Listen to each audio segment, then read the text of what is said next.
IVF చికిత్సలో 25% భారీ discount, free doctor consultation, free ultrasound scan, logo launch, Andro max advanced male infertility centre ను కూడా ప్రారంభించారు. AP budget సమావేశాలు ఈ నెల 3వ వారంలో జరగబోతున్నాయి. దీనికి సంబంధించి తేదీలు ఇంకా ఖరారయ్యాయి. కానీ కేంద్ర బడ్జెట్ సమావేశాలు ఈ నెల 23 నుంచి మొదలవుతాయి. దాంతో ఏపీ బడ్జెట్ మీట్ కూడా ఆ టైంలోనే ఉంటుందని అంటున్నారు. ఏపీ బడ్జెట్ సమావేశాలు దాదాపు వారం నుంచి 10 రోజుల పాటు సాగే అవకాశాలు ఉన్నాయి. కొత్త ప్రభుత్వం కొలువు తీరిన తరువాత పూర్తి స్థాయి అసెంబ్లీ సమావేశాలుగా వీటిని చూడాల్సి ఉంది. దానితో పాటుగా శాసన మండలి సమావేశాలు ఈసారి ప్రారంభమవుతాయి. అయితే ఈసారి ఏపీ బడ్జెట్ ని కొత్త ఆర్థిక మంత్రి పయ్యావుల కేశవ్ ప్రవేశపెట్టనున్నారు. కానీ ఏపీ బడ్జెట్ విషయంలో రకరకాల ప్రచారం సాగుతోంది. పూర్తి స్థాయిలో బడ్జెట్ ని ప్రవేశపెట్టే విషయంలో ఆర్థిక శాఖ తర్జన భర్జన పడుతోందని అంటున్నారు.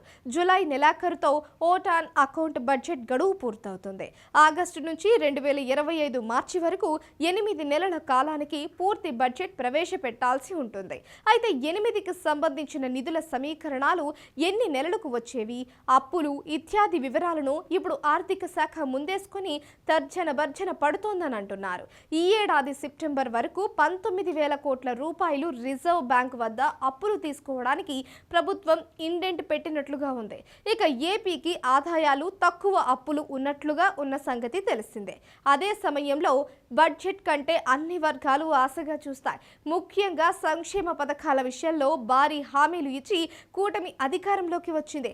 వాటి మీద బడ్జెట్లో ప్రకటన చేయవలసి ఉంటే తప్ప సంకేతాలు వెళతాయి. వాటికి నిధులు ఏ మేరకు సమకూరుస్తారు, ఎక్కడి నుంచి కేటాయిస్తారు అన్నది ఒక చర్చగా ఉంది.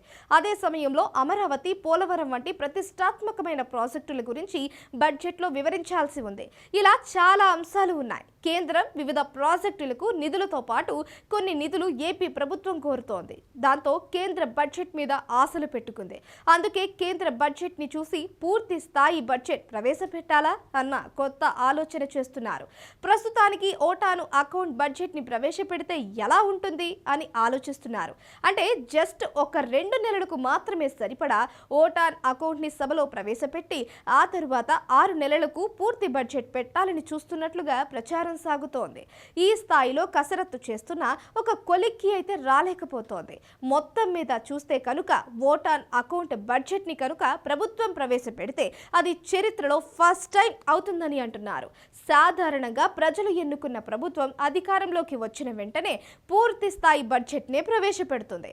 ఏపీలో ఉన్న ఆర్థిక పరమైన అంశాలు, ఇతరత్ర పరిస్థితుల నేపథ్యంలో ఓటాన్ అకౌంట్ కి మొగ్గు చూపుతారని అంటున్నారు. మరి ఏం జరుగుతుందో తెలియాల్సి ఉంది.